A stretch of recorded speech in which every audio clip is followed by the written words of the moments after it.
Cosmos, Chapter 3 The Harmony of Worlds. We do not ask for what useful purpose the birds to sing, for song is their pleasure, since they were created for singing.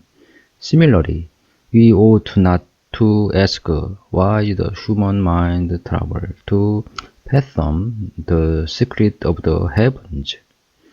The diversity of the phenomena of nature is so great, and the treasure hidden in the heavens so rich, precisely in order that the human mind shall never be lacking in fresh nourishment. Johannes Kepler, Mysterium Cosmographicum. If we lived on a planet where nothing ever changed, there would be little to do. There would be nothing to figure out. There would be no impetus for science. And we lived in a unpredictable world where things changed in random or very complex ways. We would not be able to figure things out. Again, there would be no such thing as science.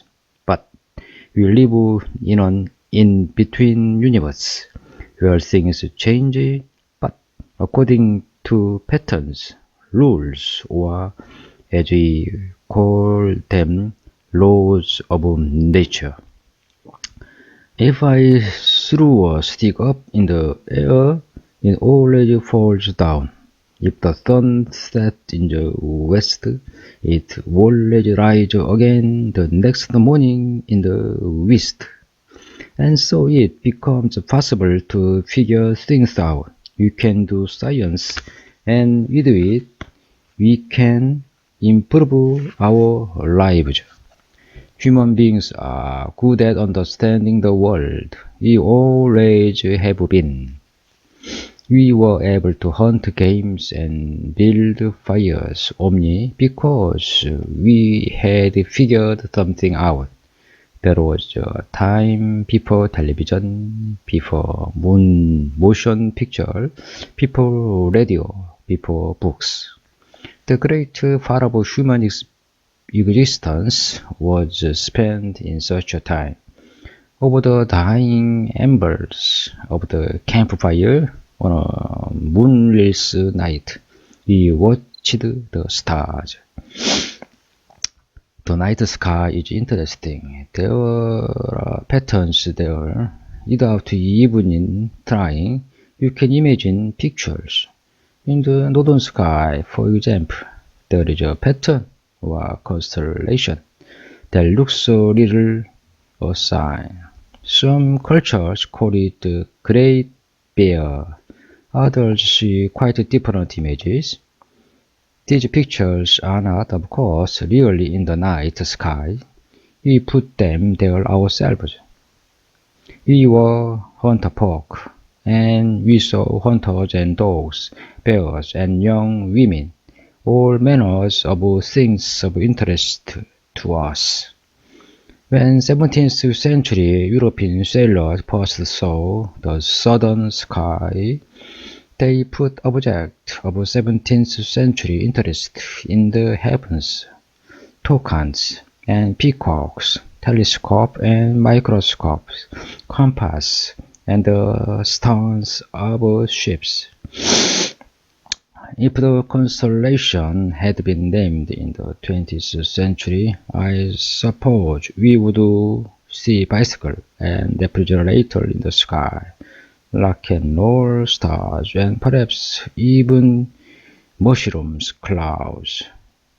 A new set of human hopes and fears placed among the stars. Occasionally, our ancestors would see a very bright star with a tail, glimpsed for just a moment, hurtling across the sky. They called it a falling star, but it's not a good name. The old stars are still there after the falling star falls. In some seasons, there are many falling stars. in others very few. There is a kind of regularity here as well. Like the sun and moon, stars always rise in the east and set in the west, taking the whole light to cross the sky if they pass overhead. There are different constellations in different seasons. The same constellation always rises at the beginning of autumn, say. It never happens that a new constellation suddenly rises out of the west. There is an order, predictability, permanence about the stars. In a way, they are almost comforting. Certain stars rise just before and set just after the sun, and at times and position that vary with the season. If you made carefully observation of the stars and recorded them over many years, you could predict the seasons. You could also measure the time of year by noting where on the horizon the sun rose each day. In the skies was a great calendar available to anyone with dedication and ability and the means to keep records. Our ancestors built devices to measure the passing of the seasons. In Chaco Canyon, in New Mexico, there is a great lupulus ceremonial kiva or temple dating from the 11th century. On June 21st, the longest day of the year, a shaft of sunlight enters a window at dawn and slowly moves so that it covers a special niche. But this happens only around June 21st. I imagine the proud Anasazi people who described themselves as the ancient ones gathered in their pews every June 21st, dressed in feathers and rattles and turquoise to celebrate the power of the sun. They also monitored the apparent motion of the moon. The 28 higher niches in the kiva may represent the number of the day for the moon to return to the same position among the constellations. These people paid close attention to the sun and the moon and the stars.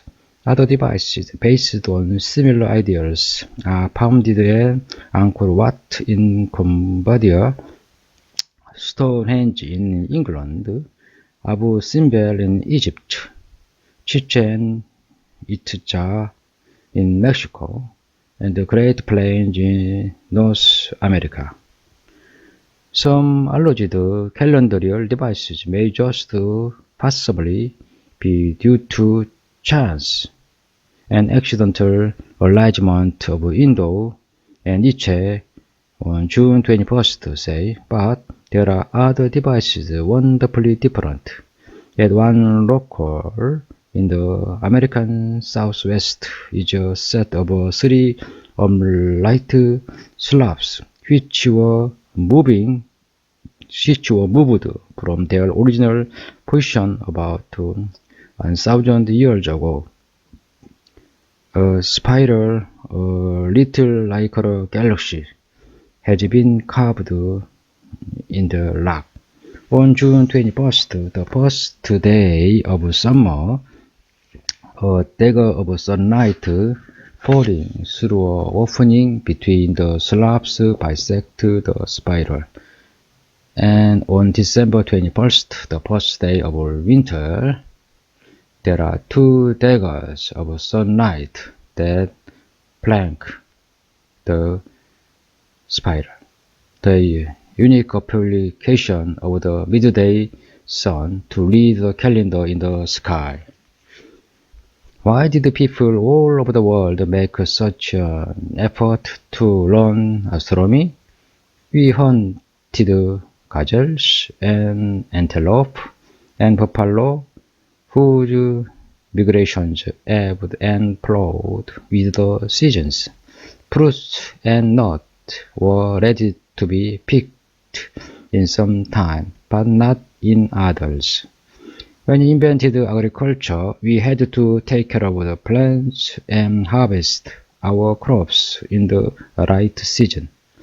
Annual meeting of far-flung nomadic tribes was set for prescribed times. The ability to read the calendar in the skies was literally a matter of life and death. The reappearance of the crescent moon after the new moon, the return of the sun after a total eclipse, the rising of the sun in the morning after its troublesome absence at night were noted by people around the world. These phenomena spoke to our ancestors of the possibility of surviving death. Up there in the skies was also a metaphor of immorality.